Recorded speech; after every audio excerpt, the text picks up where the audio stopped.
ಮೊದಲಿಗೆ ನಾವು ಗುರುವಂದನೆಯನ್ನ ಮಾಡೋಣ.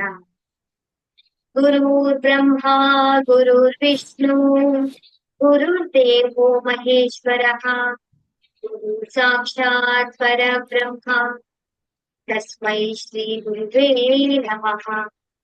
ತಸ್ಮೈ ಶ್ರೀ ಗುರುವೇ ನಮಃ. ತಸ್ಮೈ ಶ್ರೀ ಗುರುವೇ ನಮಃ. ಏಕೆ ಮಾತೆಗೆ ಧನ್ಯವಾದಗಳು. ನಮ್ಮ ನಿಮ್ಮ ಕುಲದೇವರುಗಳಿಗೆ ಧನ್ಯವಾದಗಳು. ನವ ದುರ್ಗಿಯರಿಗೆ ಧನ್ಯವಾದಗಳು. ಮತ್ ಹಾಗೆ ನಮ್ಮ ಎಲ್ಲ ಪೂರ್ವಜರಿಗೆ ಧನ್ಯವಾದಗಳು.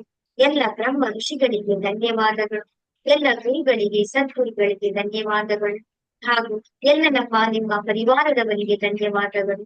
ಹಾಗೆ ಬ್ರಹ್ಮಾಂಡದಲ್ಲಿರುವಂತಹ ದಿವ್ಯ ಶಕ್ತಿಗಳಿಗೆ ಹಾಗೂ ನಮ್ಮ ಜೊತೆಯಲ್ಲಿರುವಂತಹ ದಿವ್ಯ ಶಕ್ತಿಗಳಿಗೆ ಧನ್ಯವಾದಗಳು.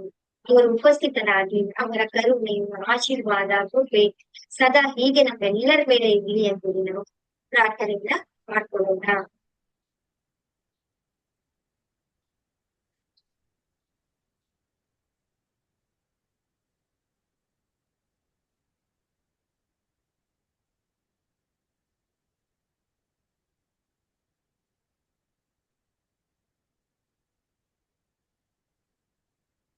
ನಿಮ್ಮಿಂದ ನಾವು ರೇಖಿ ಲೆವೆಲ್ 1-2 ಕ್ಲಾಸ್ ಅನ್ನ ನಾನು ಮಾಡ್ತಾ ಇದ್ದೀನಿ. ಎಲ್ಲರಿಗೂ ಕೂಡ ಈ ಒಂದು ರೇಖಿ ಲೆವೆಲ್ 1-2ಕ್ಕೆ ಪೂರಕವಾದಂತಹ ಸ್ವಾಗತವನ್ನ ಕೊಡ್ತೇನೆ. ನಾವು ಈ ರೇಖಿಯನ್ನ ಯಾಕೆ ಕಲಿಬೇಕು, ಈ ರೇಖಿ ವಿದ್ಯೆ ಏನು ಅನ್ನೋದನ್ನ ನಾವು ಕೆಲವೊಂದು ಪ್ರಶ್ನೆಗಳ ಮುಖಾಂತರ ನಾವು ಈ ರೇಖಿಯನ್ನ ನಾವು ಏನು ಅಂತೇಳಿ ನಾವು ತಿಳ್ಕೊಳ್ಳೋಣ. ಇದನ್ನ ನಾವು ಒಂದು ತರಗತಿಗಳಲ್ಲಿ ಓದ್ತಾ ಇರ್ತೀವಿ ನಾವು, ಹೌದಲ್ವಾ? ಎಲ್ಲರೂ ಯಾಕೆ ಪಾಸ್ ಆಗ್ಬೇಕು, ಎಲ್ಲರೂ ಯಾಕೆ ಸ್ಕೂಲ್ ಹೋಗ್ಬೇಕು ಅಂತ ಹೇಳಿ ಒಂದು ಲೆವೆಲ್ಗಳನ್ನ 1ನೇ ತರಗತಿ 2ನೇ ತರಗತಿ 3ನೇ ತರಗತಿ 4ನೇ ತರಗತಿ ಅಂತ ಹೇಳಿ ಆ ಪಾಸ್ ಅನ್ನ ನಾವು ಹೇಗೆ ಆಗಿ ಉತ್ತೀರ್ಣತೆಯನ್ನ ನಮ್ಮ ಒಂದು ಶ್ರೇಣಿಯನ್ನು ನಾವು ಹೇಗೆ ಪಡ್ಕೊಳ್ಳಿ, ಹಾಗೆ ಈ ರೇಖಿನಲ್ಲೂ ಕೂಡ 1-2 ಮಾಸ್ಟರ್ ಗ್ರ್ಯಾಂಡ್ ಮಾಸ್ಟರ್ ಅಂತ ಹೇಳಿ ಇರುತ್ತೆ. ಅದು ಸರಳವಾಗಿ ನೀವು ಕಲಿತಾ ನೀವು ನಿಮ್ಮ ಈ ಒಂದು ಉತ್ತೀರ್ಣತೆಯನ್ನ ನೀವೆಲ್ಲರೂ ಕೂಡ ಪಡ್ಕೊಳ್ಬೇಕು. ಮತ್ತೆ ಇನ್ನೊಂದು ಪ್ರಶ್ನೆ ಏನು ಅಂತ ಹೇಳಿದ್ರೆ, ಯಾರು ಈ ವಿದ್ಯೆಗಳನ್ನ ಕಲಿಬಹುದು, ಯಾರ್ಯಾರು ಕಲಿಬಹುದು ಅಂತ ಹೇಳ್ಬೋದು. ಈ ರೇಖಿ ವಿದ್ಯೆಯನ್ನ ನಾ ಹೇಳುವಂತ ಮಾತುಗಳನ್ನ ಯಾರಿಗೆ ಅರ್ಥ ಮಾಡ್ಕೊಳ್ಳುವಂತ ಶಕ್ತಿ ಇರುತ್ತೋ, ಆ ಜ್ಞಾನ ಇರುತ್ತೋ, ಅವ್ರು ಎಲ್ಲರೂ ಕೂಡ ಈ ರೇಖಿ ವಿದ್ಯೆಯನ್ನ ಕಲಿಬಹುದು. ಇವರೇ ಕಲಿಬೇಕು ಅವರೇ ಕಲಿಬೇಕು ಇದಕ್ಕೆ ಯಾವುದೇ ರೀತಿಯಂತ ವಯಸ್ಸಿನ ನಿರ್ಬಂಧನೆಗಳು ಇರೋದಿಲ್ಲ. ಅರ್ಥ ಆಗ್ಬೇಕಷ್ಟೇ. ನಾ ಹೇಳುವಂತದನ್ನ ಈ ಒಂದು ಜ್ಞಾನವನ್ನ ಅರ್ಥ ಮಾಡ್ಕೊಳ್ಳುವಂತ ಒಂದು ಸ್ಥಿತಿ ಇದ್ರೆ ನಾವು ಎಲ್ಲರೂ ಕೂಡ ಈ ರೇಖಿ ವಿದ್ಯೆಯನ್ನ ಅಥವಾ ಈ ಒಂದು ಸರಳವಾಗಿ ನಾವೆಲ್ಲರೂ ಕೂಡ ನಾವು ಕಲಿಬೇಕಾಗಿದೆ. ಈ ರೇಖೆ ಅನ್ನೋದು ಏನಿದೆ ಗೊತ್ತಾ, ಅದು ನಮ್ಮ ಜನ್ಮ ಸಿದ್ಧ. ನಾವು ಹುಟ್ಟುತ್ತಾನೆ ಈ ಒಂದು ಹಕ್ಕನ್ನ ತಗೊಂಡ್ ಬಂದಿರ್ತೀವಿ ನಾವು. ಆದ್ರೆ ಅಜ್ಞಾನದಿಂದ ನಮಗೆ ಅರಿವಿಲ್ಲದೆ ಇರೋದ್ರಿಂದ ನಮ್ಮ ಹಕ್ಕನ್ನ ನಮ್ಮ ಕರ್ತವ್ಯನ ನಾವೇ ಮರ್ತು ಬಿಟ್ಟಿದ್ವಿ. ಅದನ್ನ ಅರ್ಥ ಮಾಡ್ಕೊಳ್ಳೋದಾಗ್ಲಿ ಅಥವಾ ಅದನ್ನ ತಿಳ್ಕೊಳ್ಳೋದಾಗ್ಲಿ ಆ ಪ್ರಯತ್ನವೂ ಕೂಡ ನಾವ್ ಏನ್ ಮಾಡ್ತಾ ಇಲ್ಲ ಅಂತ ಸ್ಥಿತಿಗೆ ನಾವು ಬಂದ್ಬಿಟ್ಟಿದ್ದೀವಿ. ಯಾಕೆ ಬಂದಿದೆ, ಯಾಕೆ ನಮ್ಗೆ ಅರ್ಥ ಮಾಡ್ಕೊಳಕ್ ಆಗ್ತಾ ಇಲ್ಲ, ಯಾಕೆ ನಾವು ಗೊಂದಲದಲ್ಲಿ ಇದೀವಿ ಅಂತ ಹೇಳಿದ್ರೆ ನಾವು ಸಮಸ್ಯೆಗಳ ಸುಳಿನಲ್ಲಿ ಸಿಕ್ಕಾಕೋಬಹುದು. ಸಮಸ್ಯೆಗಳು ಯಾಕೆ ಬರುತ್ತೆ, ನಮಗೆ ಯಾಕೆ ಬಂದಿದೆ, ನಮ್ಮನ್ನ ಯಾಕೆ ಕಾಡ್ತಾ ಇದೆ ಅಲ್ವಾ, ನಮ್ಗೆ ಯಾಕೆ ಎಲ್ಲ ತೊಂದರೆಗಳು ಬಂದಿದೆ ಅಂತ ಹೇಳಿದ್ರೆ ನಮ್ಗೆ ಯಾಕೆ ಬರ್ಬೇಕು ಈ ತೊಂದರೆಗಳು, ಹೌದಲ್ವಾ? ನೀವ್ ಯಾಕೆ ಈ ತೊಂದರೆನ ಹುಡುಕ್ತಾ ಇದ್ದೀರಾ, ಈ ಸಮಸ್ಯೆಗೆ ಪರಿಹಾರವನ್ನ ನೀವ್ ಯಾಕೆ ಹುಡುಕ್ತಾ ಇದ್ದೀರಾ? ಈ ಸಮಸ್ಯೆಗಳು ಯಾಕೆ ಬಂತು ಅಂತ ಹೇಳಿದ್ರೆ ಅದು ಆ ಪರಮಾತ್ಮನ ಆಟ. ಆ ಸಮಸ್ಯೆ ಕೊಡ್ಲಿಲ್ಲ ಅಂತ ಹೇಳಿದ್ರೆ, ಆ ಸಮಸ್ಯೆಗೆ ನೀವು ಉತ್ತರನ ಹುಡುಕಕ್ ಹೋಗ್ಲಿಲ್ಲ ಅಂತ ಹೇಳಿದ್ರೆ ನೀವ್ ಇಲ್ಲಿಗೆ ಬರ್ತಾ ಇದ್ರಾ ಅಲ್ಲ? ಸಮಸ್ಯೆಗೆ ಪರಿಹಾರ ಬೇಕು ನನಗೆ ಅಂತ ನೀವ್ ಎಲ್ಲಾ ಕಡೆನೂ ಹುಡುಕಕ್ಕೆ ಸಾಧ್ಯ ಆಗ್ತಾ ಇತ್ತ ಹೇಳಿ? ಇಲ್ಲ ಅಲ್ವಾ? ಅದಕ್ಕೆ ಆ ಪರಮಾತ್ಮ ಆ ಸಮಸ್ಯೆಯನ್ನ ಕೊಟ್ಟು ಅದ್ರ ಮುಖಾಂತರ ಈ ಒಂದು ದಾರಿಗೆ ನಿಮ್ಮನ್ನ ಕರ್ಕೊಂಡು ಬಂದ್ಬಿಟ್ಟಿದ್ದಾರೆ. ಇಲ್ಲ ನೀವು ಬರ್ತಿದ್ರ ನೀವು ಬಂದಿರೋದಲ್ಲ ಈ ವಿದ್ಯೆನ, ಅಥವಾ ಇದನ್ನ ಕಲ್ತ್ಕೋಬೇಕು, ನಾನ್ ತಿಳ್ಕೊಳ್ಬೇಕು. ಒಂದ್ ಸೆಕೆಂಡ್. ಅಲ್ವಾ, ನೀವ್ ಹುಡ್ಕೊಂಡು ನೀವಾಗಿ ನೀವ್ ಇಲ್ಲಿಗ್ ಬಂದಿದ್ದೀರಾ? ಇಲ್ಲ, ಆ ಪರಮಾತ್ಮ, ಅವನ ಆಶೀರ್ವಾದ, ಅವನ ಕರುಣೆ, ಅವನ ಕೃಪೆ ಇರೋದ್ರಿಂದ ನೀವ್ ಇಲ್ಲಿ ಬಂದ್ ಕೂತ್ಕೊಂಡಿದ್ದೀರಾ. ಎಷ್ಟೋ ಜನ ಇದಾರೆ ಅಲ್ವಾ, ನಿಮ್ಗೆ ಯಾಕೆ ಇದನ್ನ ಕಲಿಬೇಕು ಅಂತ ಅನಿಸ್ತದೆ, ನಿಮಗೆ ಯಾಕೆ ತಿಳ್ಕೊಬೇಕು ಅಂತ ಅನಿಸ್ತಾ ಇದೆ ಅಂತ ಹೇಳಿದ್ರೆ, ಆ ಪರಮಾತ್ಮ ನಿಮ್ಮನ್ನ ಕೈ ಹಿಡ್ಕೊಂಡು ನೀವ್ ಕೇಳ್ತಾ ಇದ್ದೀರಲ್ವಾ, ಏ ಪರಮಾತ್ಮ ನನ್ಗೆ ಯಾಕೆ ಈ ತರ ಕಷ್ಟ ಕೊಟ್ಟಿದ್ಯಾ, ನನ್ಗೆ ಏನಾದ್ರೂ ಒಂದ್ ದಾರಿನ ತೋರ್ಸು. ನೀವ್ ಕೇಳ್ತಾ ಇದ್ದೀರಾ ಇಲ್ವಾ? ಅದಕ್ ದಾರಿ ಕೊಡ್ಬೇಕಲ್ಲ ಅವನು, ಅದ್ರ ಉತ್ತರವನ್ನ ಕೊಡ್ಬೇಕಲ್ಲ. ಅದಕ್ಕೆ ಏನ್ ಮಾಡಿದಾನೆ, ಯಾರ್ದಾರ ರೂಪದಲ್ಲಿ ಅವನು ಕೈ ಹಿಡಿದು ಈ ಒಂದು ಗ್ರೂಪಿಗೆ ನಿಮ್ಮನ್ನ ತಂದು ಮುಗಿಸಿದಾನೆ. ಇಲ್ಲಿಗೆ ಅವನ ಕರ್ತವ್ಯ ಮುಗಿಯುತ್ತೆ, ಇನ್ನು ಮೇಲೆ ನಿಮ್ಮ ಕರ್ತವ್ಯ ಪ್ರಾರಂಭ ಆಗುತ್ತೆ. ಸರಿಯಾದ ಸಮಯಕ್ಕೆ ಸರಿಯಾದ ಸ್ಥಳಕ್ಕೆ ಅವನು ತಗೊಬಂದು ನಿಮ್ಮನ್ನ ಬಿಟ್ಟಿದ್ದಾನೆ. ಇಲ್ಲಿ ಈ ಒಂದು ಕ್ಲಾಸ್ಗೆ ಸುಮ್ನೆ ಯಾರು ಬಂದು ಕುತ್ಕೊಳಕ್ ಆಗಲ್ಲ. ನೀವೇ ಗಮನಿಸಬಹುದು, ಹೊರಗಡೆ ಎಲ್ಲ ಬೇರೆ ವಿಷಯಗಳಲ್ಲಿ ಅವರು ಅಟ್ರಾಕ್ಷನ್ ಆಗಿದ್ದಾರೆ. ನಮಗೆ ಯಾಕೆ ಈ ಜ್ಞಾನವನ್ನೇ ತಿಳಿಬೇಕು ಅಂತಂತೆ ಯಾಕೆ ಅನ್ನಿಸ್ತಾ ಇದೆ ಅಂತ ಹೇಳಿದ್ರೆ, ನಮಗೆ ಇದು ನಮ್ಮ ಜನ್ಮ ಜನ್ಮಗಳಿಂದ ನಮ್ಗೆ ಬಂದಿರುವಂತಾಗಿದೆ. ಈ ಸಮಸ್ಯೆಯನ್ನು ಒಂದು ಕಾರಣವನ್ನ ಇಟ್ಟು ಆ ಪರಮಾತ್ಮ ಈ ಮಾರ್ಗದಲ್ಲಿ ನಿಮ್ಮನ್ನ ಕರ್ಕೊಂಡು ಹೋಗ್ಬೇಕು ಅಂತ ಆ ಪರಮಾತ್ಮನ ಕೃಪೆ ನಿಮ್ ಮೇಲೆ ಆಗಿರುವಂತದ್ದು. ಹಾಗಾದ್ರೆ ಈ ರೇಖೆಯಿಂದ ನಾವು ಏನೇನ್ ಆಗತ್ತೆ, ಆ ಪರಮಾತ್ಮ ಕೂರಿಸಿದಾನೆ ಅಂತ ಹೇಳಿದ್ರೆ ಇಲ್ಲಿ ಏನೇನ್ ಆಗತ್ತೆ ಅಂತ ಹೇಳಿದ್ರೆ, ಇಲ್ಲಿ ಏನ್ ಮಾಡ್ತೀವಿ ನಾವು, ಸರಳವಾಗಿ ನಾವು ಪ್ರಾಕ್ಟೀಸ್ ಮಾಡ್ತಾ ಬರ್ತೀವಿ. ನೀವ್ ಹೇಗ್ ರೇಖೆ ಕಲ್ತ್ಕೊಂಡ್ವಿ ಅಂತ ನಿಮ್ಗೆ ಗೊತ್ತಾಗಲ್ಲ. ಕೇಳ್ತಾ ಕೇಳ್ತಾ, ಮಾತಾಡ್ತಾ ಅದನ್ನ ಅನುಭವಿಸ್ತಾ ನಾವೇನ್ ಮಾಡ್ತೀವಿ ಅಂತ ಹೇಳಿದ್ರೆ, ಈ ರೇಖೆ ವಿದ್ಯೆಯನ್ನ ನಾವು ಕಲ್ತ್ಕೊಂಡ್ಬಿಡ್ತೀವಿ ನಾವು. ಹೌದಲ್ವಾ? ಆವಾಗ ಏನಾಗುತ್ತೆ ನಮ್ಗೆ, ನಮ್ಮೊಳಗೆ ನಾವೇ ಬದ್ಲಾಗ್ತಾ ಇರ್ತೀವಿ, ನಮಗೆ ಗೊತ್ತಾಗಲ್ಲ. ನಮ್ಮೊಳಗೆ ನಮ್ಮ ಅಂತರಂಗವನ್ನ ನಾವು ನೋಡ್ಕೊಳ್ತಾ ಬಂತು ಅಂತ ಹೇಳಿದ್ರೆ, ನಮ್ಮೊಳಗೆ ಪರಿವರ್ತನೆ ಸ್ಟಾರ್ಟ್ ಆಗ್ಬಿಡುತ್ತೆ.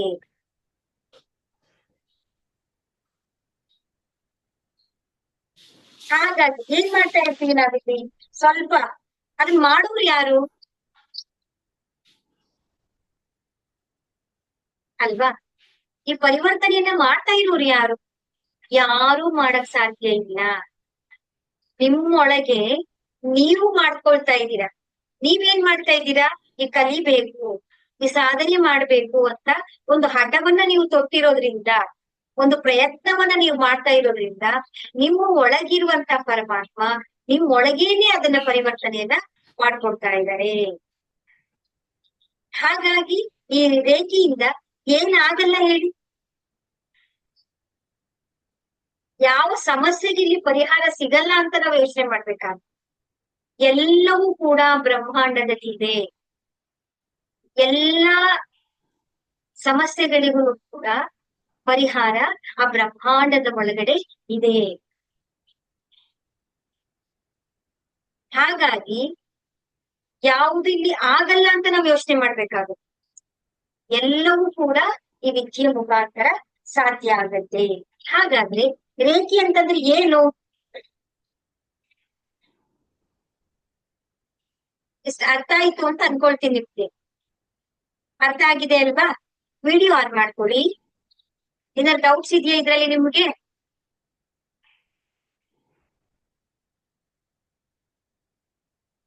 ಸುಜಾತ ಅವ್ರೆ, ಡೌಟ್ಸ್ ಇದೆಯಾ? ಇಲ್ಲ ಮೇಡಮ್, ಅರ್ಥ ಆಗಿದೆ. ಅರ್ಥ ಆಗಿದೆ. ನಾಗರಾಜು ಸರ್, ನಿಮ್ಗೆ ಅರ್ಥ ಆಗಿದ್ಯಾ? ಸರ್ವಮಂಗ್ಲವ್ರೆ, ನಿಮ್ಗೆ ಅರ್ಥ ಆಗಿದ್ಯಾ?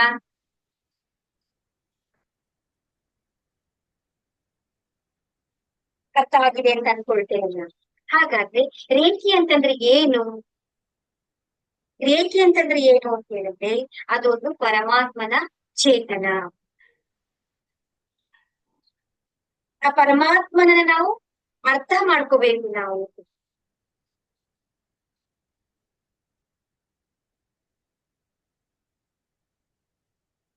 ಹೌದಲ್ವಾ? ಆ ಪರಮಾತ್ಮನ ಆಶೀರ್ವಾದವನ್ನ, ಆ ಪರಮಾತ್ಮನ ಆ ರೀತಿಯನ್ನ ನಾವು ಅರ್ಥ ಮಾಡ್ಕೊಂಡ್ಬಿಟ್ರೆ ಸಾಕು, ಆ ಅನುಗ್ರಹ ನಮ್ಗೆ ಸಿಕ್ಬಿಡುತ್ತೆ. ಆ ಅನುಗ್ರಹ ಕೃಪೆ ನಿಮ್ಗೆ ಇವತ್ತಿನಿಂದ ಆಗಿದೆ ಅಂತ ಅನ್ಕೊಳ್ಳಿ. ನೀವು ನಂಬ್ತಿರೋ ನಂಬಲ್ವೋ ಅದು ನಿಮ್ಮಗೆ ಬಿಟ್ಟಿದ್ದು. ಆದ್ರೆ ಆ ಪರಮಾತ್ಮನ ಆಶೀರ್ವಾದ, ಆ ಕೃಪೆ ಇರೋದ್ರಿಂದಾನೇ ನೀವು ಈ ಗ್ರೂಪ್ಗೆ ನೀವು ಜಾಯಿನ್ ಆಗಿದ್ದೀರಾ. ಈ ಒಂದು ವಿಷಯವನ್ನ ನೀವು ಕಲಿಯುವಂತ ಪ್ರಯತ್ನವನ್ನ ನೀವು ಮಾಡ್ತಾ ಇರುವಂತದ್ದು.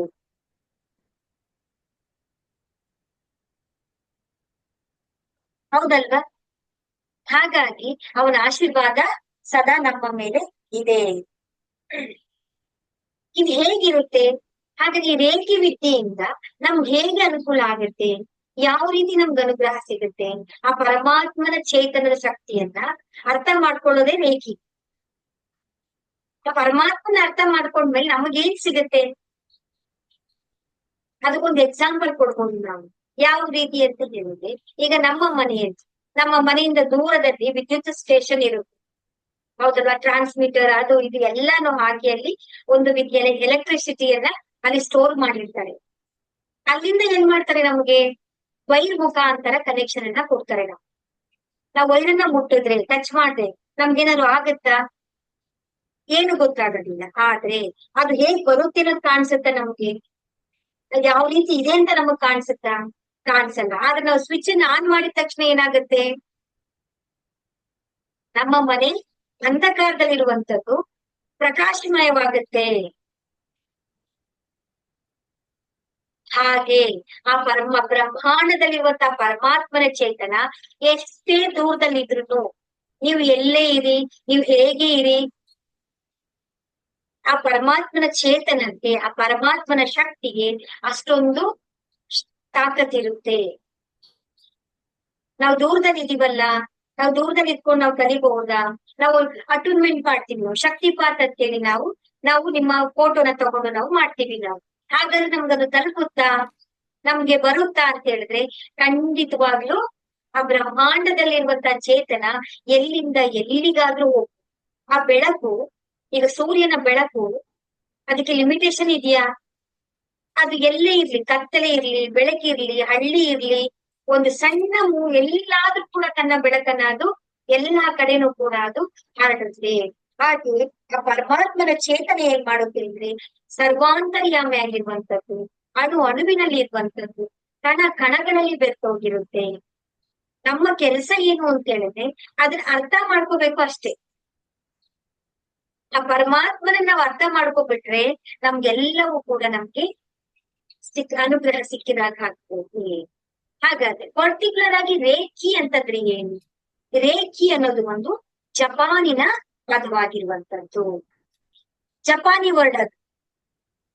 ಹಾಗಾಗಿ ಅದನ್ನ ನಾವು ರೇಖಿ ಅಂತೇಳಿ ನಾವು ಕರಿತೀವಿ. ರೇ ಅಂತಂದ್ರೆ ಏನು? ಹಾಗಾದ್ರೆ ಆ ಪರಮಾತ್ಮನ ಪ್ರಕಾಶ, ಆ ಪರಮಾತ್ಮನ ಚೇತನ. ಕೀ ಅಂತಂದ್ರೆ ಏನು? ಕೀಲಿ ಕೈ ಇದ್ದ ಹಾಗೆ, ಒಂದು ಬೀಗದ ಕೈ ಇದ್ದ ಹಾಗೆ. ಆ ಪರಮಾತ್ಮನ ಚೇತನವನ್ನ, ಆ ಪ್ರಕಾಶವನ್ನ ನಾವು, ರೇಖೆ ಅಂತಂದ್ರೆ ಏನು? ಅದು ಓಪನ್ ಮಾಡ್ಕೊಳ್ತೀವಿ ನಮಗೆ. ಅಂದ್ರೆ ಆ ಪರಮಾತ್ಮನ ಜೊತೆಗೆ ನಮ್ಮನ್ನ ಕನೆಕ್ಷನ್ ಮಾಡ್ಕೊಳ್ಳುತ್ತೆ ನಮ್ಮನ್ನ. ಆ ಒಂದು ವಿದ್ಯೆನೆ ನಾವು ಏನಂತ ಹೇಳ್ತೀವಿ ನಾವು ಅಂತ ಹೇಳಿದ್ರೆ ರೇಖಿ ಅಂತ ಹೇಳಿದ್ರೆ ಆ ಪರಮಾತ್ಮನನ್ನ ಕಾಣುವಂಥದ್ದು, ಆ ಪರಮಾತ್ಮನನ್ನ ಅರ್ಥ ಮಾಡ್ಕೊಳ್ಳುವಂಥದ್ದು, ಆ ಪರಮಾತ್ಮನನ್ನ ನಾವು ತಿಳಿದುಕೊಳ್ಳುವಂಥದ್ದು. ಒಂದು ಕೀ ಯಾವುದು ಅಂತ ಹೇಳಿದ್ರೆ ಈ ರೇಖಿ ವಿದ್ಯೆ, ಕಿರಣ, ಪರಮಾತ್ಮನ ಕಿರಣ, ಪ್ರಕಾಶ ಅಂತ ಹೇಳಿ ಅದನ್ನ ನಾವು ತಿಳ್ಕೊಳ್ಳುವಂತ ದಾರಿ ಯಾವುದು ಅಂತ ಹೇಳಿದ್ರೆ ಅದೇ ನಮಗೆ ರೇಖಿ. ಜಪಾನಿ ವರ್ಡಿನಲ್ಲಿ ಇದನ್ನ ನಾವು ರೇಖಿ ಅಂತೇಳಿ ನಾವು ಕರಿತೀವಿ. ಹಾಗಾದ್ರೆ ಏನ್ ಸಿಗುತ್ತೆ ನಮಗೆ? ನಾವ್ ಏನಾದ್ರೂ ಒಂದು ಪ್ರಾಪ್ತಿಯನ್ನ ಮಾಡ್ಕೋಬೇಕು ಅಂತ ಹೇಳಿದ್ರೆ, ಹೌದಲ್ವಾ? ಏನಾದ್ರೂ ನಾವು ಗಳಿಸ್ಕೋಬೇಕು, ನಮ್ಮ ಜೀವನದಲ್ಲಿ ನಾವು ಆನಂದವಾಗಿರ್ಬೇಕು ಅಂತ ಹೇಳಿದ್ರೆ ನಾವೇನ್ ಮಾಡ್ಬೇಕಾಗತ್ತೆ? ಸ್ವಲ್ಪ ನಮ್ಮ ಪ್ರಯತ್ನವನ್ನ ನಾವು ಮಾಡ್ಬೇಕಾಗುತ್ತೆ. ಯಾರ ಹಸಿವಿರುತ್ತಲ್ವಾ ಅವರಿಗೆ ನಾವು ಊಟವನ್ನ ಕೊಡ್ಬೇಕಾಗತ್ತೆ. ಹಸಿದಿರೋರ್ಗೆ ಅಲ್ವಾ ಅದು ಊಟ ಏನನ್ಸುತ್ತೆ ಅವರಿಗೆ? ಆಹಾ, ಎಷ್ಟು ಹಸ್ದಾಗ ಊಟ ಮಾಡಿ ನೀವು ಒಂದ್ ರೊಟ್ಟಿ, ಸಿಂಪಲ್ ಆಗಿರೋ ಒಂದ್ ರೊಟ್ಟಿ ತಿಂದ್ ನೋಡಿ, ಅದೇ ನಮ್ಗೆ ಮೃಷ್ಟಾನ್ನ ಭೋಜನ ಆಗ್ಬಿಟ್ಟಿರುತ್ತೆ. ಅದು ಹೊಟ್ಟೆ ತುಂಬಿದಾಗ ನಿಮ್ಗೆ ಇಷ್ಟವಾಗಿರುವಂತದ್ದು ಏನನ್ನೇ ಕೊಡಿ, ಅದೇನನ್ಸುತ್ತೆ ನಮಗೆ, ಒಳಗಡೆ ನಮ್ಗೆ ಊಟ ಹೋಗೋದಿಲ್ಲ. ಹಾಗೆ ನಮ್ಮ ಪ್ರಯತ್ನದಿಂದ ಸ್ವಲ್ಪ ನಾವು ಗಮನವನ್ನು ಹರಿಸಿದಾಗ ಆ ಪರಮಾತ್ಮನ ಅನುಗ್ರಹ ಏನಿರುತ್ತೋ ಅದೆಲ್ಲವನ್ನು ಕೂಡ ನಾವು ಪಡ್ಕೊಳ್ಳೋದಿಕ್ಕೆ ಸಾಧ್ಯ ಆಗುತ್ತೆ. ನಮ್ಮ ಈ ಸಮಸ್ಯೆಗಳು ಸಮಸ್ಯೆಗಳೇ ಅಲ್ಲ. ನಾವೇನ್ ಅನ್ಕೊಂಡಿದೀವಲ್ವಾ ಆ ಸಮಸ್ಯೆಗಳು ಸಮಸ್ಯೆಗಳೇ ಅಲ್ಲ. ಅದನ್ನ ಈಸಿಯಾಗಿ ನಾವು ಆ ಪರಮಾತ್ಮನ ಅನುಗ್ರಹ ಕೃಪೆ ಬಂತು ಅಂತ ಹೇಳಿದ ತಕ್ಷಣ ಎಲ್ಲವೂ ಕೂಡ ನಮ್ಗೆ ಬದಲಾವಣೆ ಆಗ್ತಾ ಇರುತ್ತೆ. ಅದನ್ನ ಹೇಗೆ ಬದಲಾವಣೆ ಆಗುತ್ತೆ? ಧ್ಯಾನ. ಆ ಪರಮಾತ್ಮನ ಕಾಣೋದು, ಅರ್ಥ ಮಾಡ್ಕೊಳ್ಳುವಂಥದ್ದು, ಅದನ್ನ ಅನುಭವಿಸುವಂತದ್ದು ಯಾವ್ದ್ರ ಮುಖಾಂತರ ಅಂತ ಹೇಳಿದ್ರೆ ಧ್ಯಾನ. ಅದಕ್ಕೆ ನಮ್ಮ ಈ ಒಂದು ರೇಖಿ ಅಧ್ಯಯನದಲ್ಲಿ ನಾವು ಧ್ಯಾನಕ್ಕೆ ಹೆಚ್ಚು ನಿಮ್ಗೆ ಇಂಪಾರ್ಟೆನ್ಸ್ ಅನ್ನ ಕೊಡ್ತೀವಿ ನಾವು. ಹಾಗಾಗಿ ಪ್ರತಿದಿನ ನಾವು ಧ್ಯಾನವನ್ನ ನಾವು ಕ್ಲಾಸ್ ನಡೆದಾಗ, ಕ್ಲಾಸ್ ಮುಗಿದ ನಂತರ ನಿಮ್ಗೆಲ್ಲರಿಗೂ ಕೂಡ ಧ್ಯಾನವನ್ನ ನಾವು ಪ್ರಾಕ್ಟೀಸ್ ಮಾಡ್ತಾ ಬರ್ತಾ ಇರ್ತೀವಿ. ಯಾಕೆ ಅಂತ ಹೇಳಿದ್ರೆ ಆ ಅನುಭವವನ್ನ ಪಡಿಬೇಕಲ್ಲ. ಒಂದು ಹಣ್ಣು ಸ್ವೀಟ್ ಇದೆ ಅಂತ ನೋಡಿದ ತಕ್ಷಣ ಹೇಳಕ್ ಆಗಲ್ಲ ನಾವು ಅಲ್ವಾ. ಅದನ್ನ ತಿಂದಾಗ ಏನ್ ಮಾಡ್ತೀವಿ ಹೇಳಿ? ಆ ಮಾವಿನ ಹಣ್ಣನ್ನ ಕೈಲಿ ಇಟ್ಕೊಂಡು ಅದೆಷ್ಟು ಸ್ವೀಟ್ ಆಗಿದೆ ಹೇಳಿ ಅಂತ ಹೇಳಿದ್ರೆ ಹೇಳಕ್ ಆಗಲ್ಲ. ಅದನ್ನ ತಿನ್ನಿ ಸ್ವಲ್ಪ ಸ್ವಲ್ಪ ಸ್ವಲ್ಪ ಅದನ್ನ ಕಚ್ಚಿ ತಿಂದಾಗ ಅದರ ಸ್ವೀಟ್ ಆಗಿರ್ಬೋದು, ಅದರ ರಸ ಆಗಿರ್ಬೋದು, ಅದರ ಪರಿಮಳ ಆಗಿರ್ಬಹುದು, ಅದ್ ಯಾವ ರೀತಿ ಇದೆ ಅಂತ ಹೇಳಿ ನಾವು ಅದನ್ನ ವರ್ಣನೆ ಮಾಡೋದಿಕ್ಕೆ ಸಾಧ್ಯ ಆಗುತ್ತೆ. ಅದಕ್ಕೆ ಸ್ವಲ್ಪ ಪ್ರಯತ್ನ ಏನ್ ಮಾಡ್ಬೇಕು ನೀವು ಅಂತ ಹೇಳಿದ್ರೆ, ಇಡೀ 24 ಗಂಟೆಗಳಲ್ಲಿ ಒಂದು ಅರ್ಧ ಗಂಟೆ ನಿಮಗಾಗಿ ನೀವು ಮೀಸಲಿಡ್ತಾ ಬರ್ಬೇಕಾಗತ್ತೆ. ಆಗ ನಮಗೆ ಅದ ಅರಿವಿಗೆ ಬರುತ್ತೆ. ಭಗವದ್ಗೀತೆಯಲ್ಲಿ ಕೃಷ್ಣ ಹೇಳ್ತಾನೆ, ಹೌದಲ್ವಾ, ನಾನು ಸಂಭವಾಮಿ ಯುಗೆ ಯುಗೆ, ನಾನು ಮತ್ತೆ ಹುಟ್ಟಿ ಹುಟ್ಟಿ ಬರ್ತೇನೆ ನಾನು. ಹಾಗೆ ನೋಡಿ, ಈ ಒಂದು ರೇಖಿ ವಿದ್ಯೆ ಅದು ನಮ್ಮ ವಿದ್ಯೆ. ಈ ಹೊಸ ವಿದ್ಯೆ ಒಂದು ನವ ವಿದ್ಯೆಯ ಮುಖಾಂತರ, ಇದೊಂದು ಮಾಧ್ಯಮದ ಮುಖಾಂತರ ಆ ಪರಮಾತ್ಮನ ನಾವಿರುವಂತಹ ಒಂದು ಅಸ್ತಿತ್ವವನ್ನ ನಾವು ಕಾಣೋದಿಕ್ಕೆ ಸಾಧ್ಯ ಆಗ್ತಾ ಇದೆ. ಈ ರೇಖಿ ವಿದ್ಯೆ ಇಲ್ಲ ಅಂತ ಹೇಳಿದ್ರೆ ನಾವೆಲ್ಲರೂ ಕೂಡ ಜಾಯಿನ್ ಆಗೋದಿಕ್ ಆಗ್ತಾ ಇತ್ತ? ಅದ್ರ ಅನುಭವನ ತಿಳ್ಕೊಳಕ್ ಆಗ್ತಾ ಇತ್ತ? ಹೊಸ ರೀತಿಯಲ್ಲಿ ಹೊಸದಾದ ಒಂದು ಹೊಸ ಮಾಧ್ಯಮದ ಮುಖಾಂತರ ಇದೆ ಈ ಒಂದು ಪರಮಾತ್ಮನ ಅಸ್ತಿತ್ವವನ್ನ ನಾವು ತಿಳ್ಕೊಳ್ಳುವಂತ ನಾವು ಒಂದು ಪ್ರಯತ್ನವನ್ನ ನಾವು ಮಾಡ್ತಾ ಇದ್ದೀವಿ. ಹಾಗಾದ್ರೆ ಈ ರೇಖಿ ಅನ್ನೋದು ಈ ಒಂದು ಹೊಸ ಮಾಧ್ಯಮ ವಿದ್ಯೆ ಹೇಗೆ ಬಂತು, ಎಲ್ಲಿಂದ ಬಂತು, ಯಾವ ರೀತಿ ನಮ್ಗೆ ಅದನ್ನ ಸಿಕ್ತು ಅಂತ ಹೇಳಿ ನಾವು ತಿಳ್ಕೊಳ್ಳೋಣ. ಅದ್ ಹೇಗೆ ಅಂತ ಹೇಳಿದ್ರೆ, ಜಪಾನಿನಲ್ಲಿ ಇರುವಂತ ಒಬ್ರು ಪ್ರೊಫೆಸರ್ ಇರ್ತಾರೆ. ಅವರು ಮಿಕಾವೋ ಉಸುಯಿ ಅಂತ ಹೇಳಿ, ಸ್ವಲ್ಪ ನನಗೆ ಜಪಾನ್ನಲ್ಲಿರುವಂತಹ ಪ್ರೊಫೆಸರ್ ಮಿಕಾವೋ ಉಸುಯಿ ಅಂತ ಹೇಳ್ತಾರೆ. ಅವ್ರು ಮಕ್ಕಳಿಗೆ ಟೀಚಿಂಗ್ ಅನ್ನ ಮಾಡ್ತಾ ಇರ್ಬೇಕಾದ್ರೆ ಮಕ್ಕಳು ಅವ್ರನ್ನ ಪ್ರಶ್ನೆಯನ್ನ ಮಾಡ್ತಾರೆ, ಸರ್ ಯೇಸು ಜೀಸಸ್ ಎಲ್ಲ ಇದಾರಲ್ಲ, ಒಂದು ಕ್ರಿಶ್ಚಿಯನ್ ಸ್ಕೂಲ್ ವರ್ಕ್ ಮಾಡ್ತಾ ಇರ್ಬೇಕಾದ್ರೆ ಆ ಜೀಸಸ್ ಏನ್ ಮಾಡ್ತಾರೆ, ಅವ್ರು ಈ ತರ ಕೈಗಳಿಂದ ಬ್ಲೆಸ್ಸಿಂಗ್ ಅನ್ನ ಮಾಡಿದ್ರೆ, ಅವ್ರು ಸ್ಪರ್ಶವನ್ನ ಮಾಡಿದ್ರೆ, ಅವರು ಮಾತನ್ನ ಆಡಿದ್ರೆ ಪವಾಡಗಳಾಗ್ತಾ ಇದೆಯಂತಲ್ಲ, ಚಮತ್ಕಾರಗಳಾಗುತ್ತಂತಲ್ಲ, ಇದು ನಿಜಾನ? ಇದೆಲ್ಲವೂ ಕೂಡ ಗ್ರಂಥಗಳಲ್ಲಿ ಬರ್ದಿದೆಯಂತಲ್ಲ, ಅದು ನಿಜಾನ ಅಂತ ಕೇಳ್ತಾರೆ. ಮಕ್ಕಳ ಮನಸ್ಸು ಏನ್ ಹೇಳಿ? ಮಕ್ಕಳನ್ನ ನಾವು ಯಾವಾಗ್ಲೂ ಪರಮಾತ್ಮ ಅಂತ ಹೇಳ್ತೀವಿ. ಆ ಮಕ್ಕಳಿಗೆ ಆ ಆಲೋಚನೆ ಬಂದಿದೆ ಅಂತ ಹೇಳಿದಾಗ ಅದರಿಂದ ಏನಾದ್ರೂ ಒಂದು ಒಳ್ಳೇದಾಗ್ಬೇಕು ಅನ್ನೋದಲ್ವಾ. ಆಗ ನೀವು ಗುರುಗಳು ಹೇಳ್ತಾರೆ, ಹೌದು ಇದು ನಿಜ ಅಂತ ಹೇಳ್ತಾರೆ.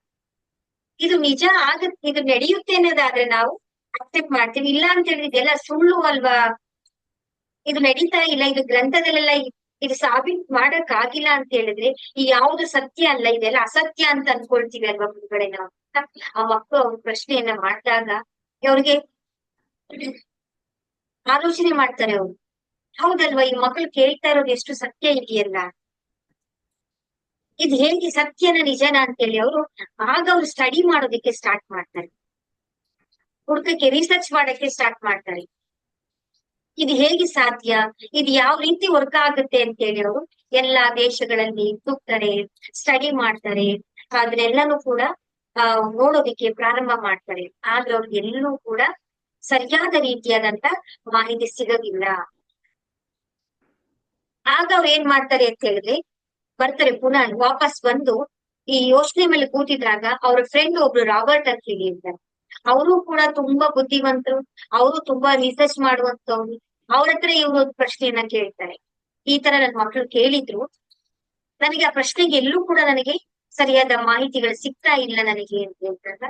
ಅವ್ರು ಹೇಳ್ತಾರೆ, ಈ ಒಂದು ವಿದ್ಯೆ ಭಾರತ ದೇಶದಲ್ಲಿ ಇದೆ. ಭಾರತದಲ್ಲಿ ಬೌದ್ಧ ಇರ್ಬೋದು, ಗೌತಮ ಬುದ್ಧರಿರ್ಬೋದು, ಮಹಾವೀರರಿರ್ಬೋದು, ಅವರು ಈ ವಿದ್ಯೆಯನ್ನ ಈ ರೀತಿ ಫಾಲೋ ಮಾಡ್ತಾ ಇದ್ರು. ಯಾಕೆ ಅಂತ ಹೇಳಿದ್ರೆ, ಆ ಒಂದು ಸನ್ಯಾಸಿಗಳೆಲ್ಲ ಏನ್ ಮಾಡ್ತಾ ಇದ್ರು, ಅವ್ರು ಊರಿನಿಂದ ಊರಿಗೆ, ಒಂದ್ ಕಡೆಯಿಂದ ಮತ್ತೊಂದು ಕಡೆಗೆಲ್ಲ ಹೋಗ್ತಾ ಇರ್ಬೇಕಾದ್ರೆ ಅವರಲ್ಲಿ ಏನಾಗ್ತಾ ಇತ್ತು, ಕಾಡಿರ್ತಾ ಇತ್ತು, ಪ್ರಾಣಿಗಳೆಲ್ಲ ಬರ್ತಾ ಇತ್ತು, ಅನಾರೋಗ್ಯದಲ್ಲಿ ವ್ಯತ್ಯಾಸಗಳಾಗ್ತಾ ಇತ್ತು. ಆಗ ಅವ್ರು ಏನ್ ಮಾಡ್ಕೊಳ್ತಾ ಇದ್ರು ಅಂತ ಹೇಳಿದ್ರೆ, ಸ್ಪರ್ಶ ಚಿಕಿತ್ಸೆ ಮುಖಾಂತರ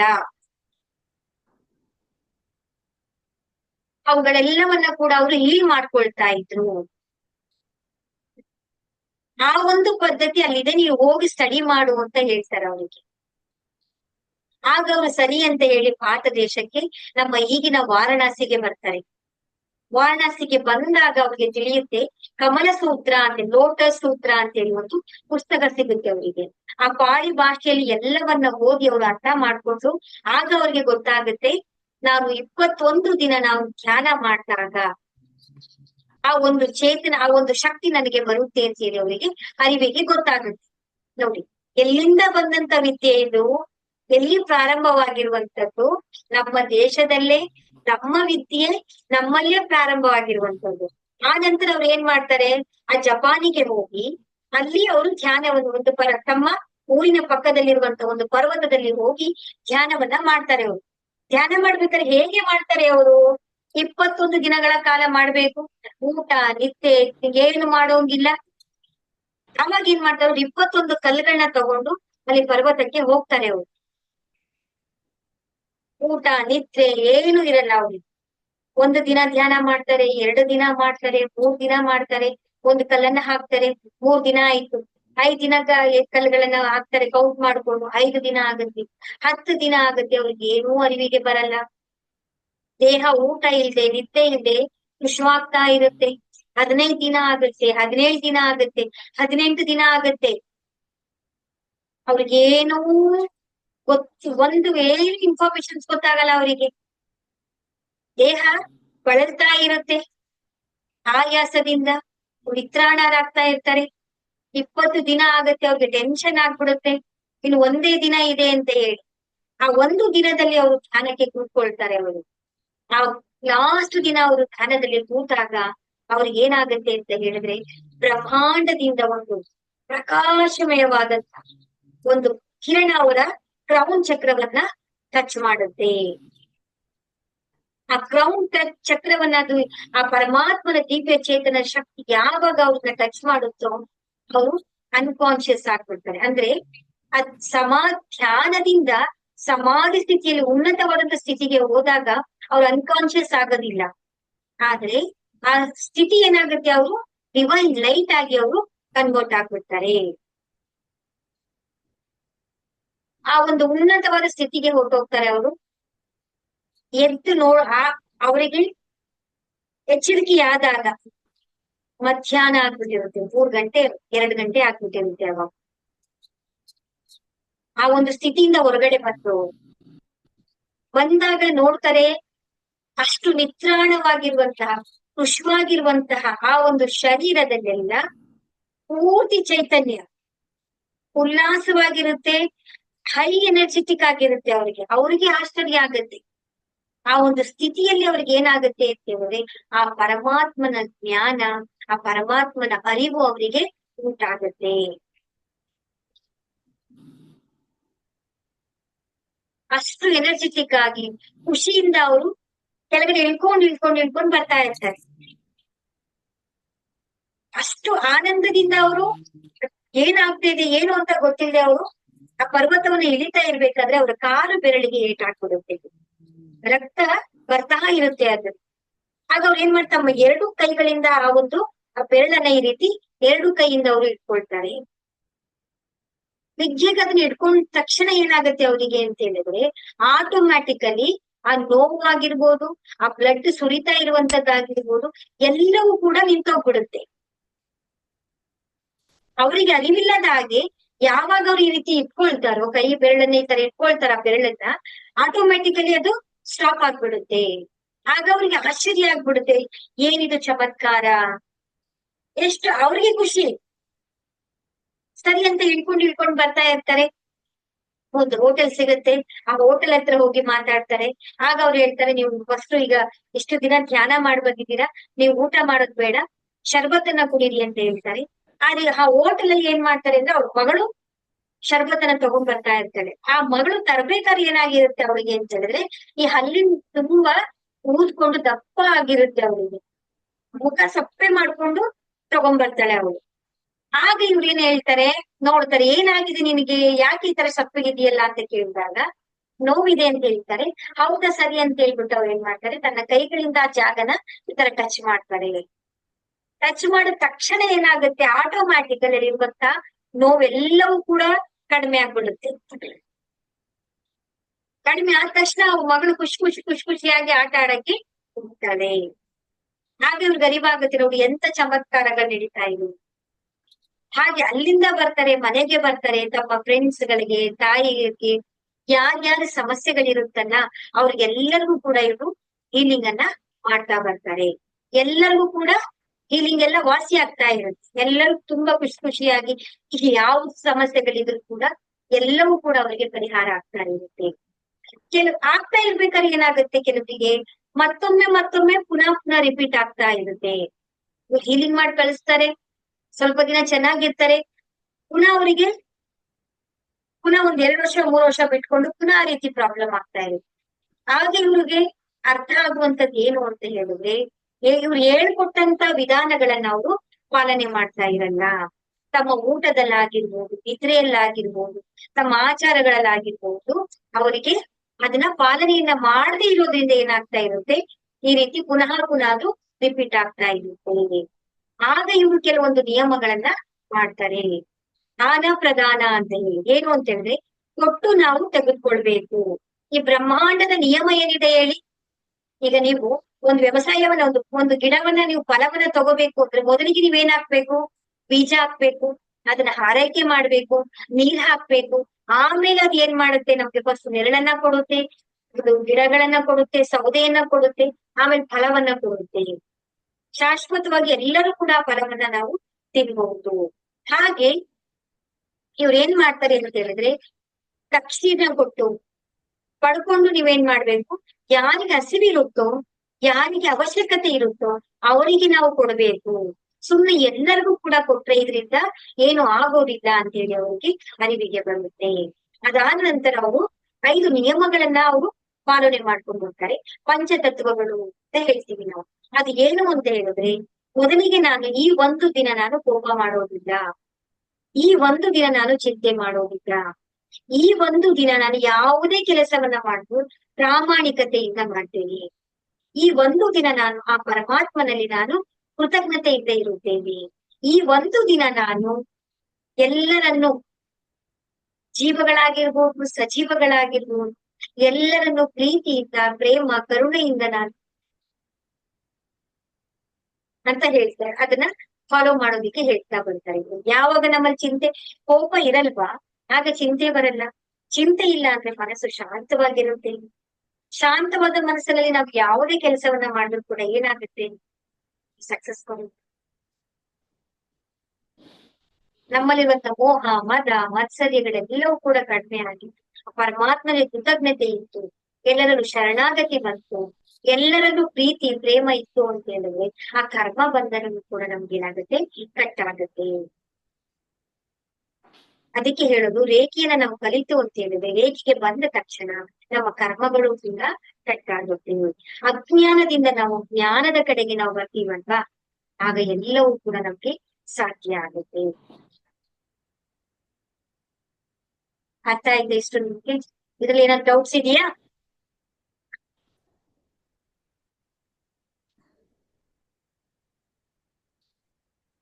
ಇದ್ರಲ್ಲಿ ಏನಾದ್ರು ಡೌಟ್ಸ್ ಇದೆಯಾ? ಇಲ್ಲ ಮೇಡಮ್, ಅರ್ಥ ಆಯ್ತು. ಹೌದಾ? ಇವತ್ತು ತುಂಬಾ ಮೊದಲನೇ ಅರ್ಥ ಮಾಡಿಸಿದ್ರಿ. ಎಲ್ಲ ಪರಮಾತ್ಮನ ಕೃಪೆ. ಎಲ್ಲರೂ ಕೂಡ ಇವತ್ತು ಮೊದಲನೇ ದಿನ ಬಂದಿದ್ದೀರಾ, ನಿಮ್ಮೆಲ್ಲರಿಗೂ ಕೂಡ ಪೂರ್ವಕವಾದ ಸ್ವಾಗತ. ಆ ಪರಮಾತ್ಮನ ಅಪಾರವಾದ ಆಶೀರ್ವಾದ, ಅವನ ಕರುಣೆ ನಿಮ್ಮ ಮೇಲೆ ಎಲ್ಲರ ಮೇಲೂ ಇದೆ. ಹಾಗಾಗಿ ನೀವೆಲ್ಲರೂ ಕೂಡ ಇಲ್ಲಿಗೆ ಜಾಯಿನ್ ಆಗಿದ್ದೀರಾ. ಇವತ್ತು ನಿಮ್ ಮೊದಲನೇ ದಿನದ ಕ್ಲಾಸ್ ಅನ್ನ ನೀವು ತಿಳ್ಕೊಂಡಿದ್ದೀರಾ. ನೆಕ್ಸ್ಟ್ ನಾಳನೇ ದಿನ ನಿಮ್ಗೆ ಇನ್ನು ಹೆಚ್ಚಿನ ವಿಷಯಗಳನ್ನ ನಿಮ್ಗೆ ತಿಳಿಸ್ಕೊಡ್ತೇನೆ. ಎಲ್ಲರೂ ಕೂಡ ನಾಳೆ ಇದೇ ಸಮಯಕ್ಕೆ ಮತ್ತೆ ಎಲ್ಲರೂ ಕೂಡ ನಾವು ಭೇಟಿಯಾಗೋಣ. ಸರ್ವೇ ಭವಂತು ಸುಖಿನಃ, ಸರ್ವೇ ಸಂತು ನಿರಾಮಯ, ಸರ್ವೇ ಭದ್ರಾಣಿ ಪಶ್ಯಂತು ಮಾ ಕಶ್ಚಿತ್ ದುಃಖಭಾಗ್ ಭವೇತ್. ಎಲ್ಲರಿಗೂ ಕೂಡ ಕಲ್ಯಾಣವಾಗಲಿ. ಹರೇ ರಾಮ ಹರೇ ಕೃಷ್ಣ. ನಿಮ್ಗೇನಾದ್ರೂ ಡೌಟ್ಸ್ ಇದೆ ಅಂತ ಹೇಳಿದ್ರೆ, ಕೇಳ್ಬೇಕು ಅಂತ ಹೇಳಿ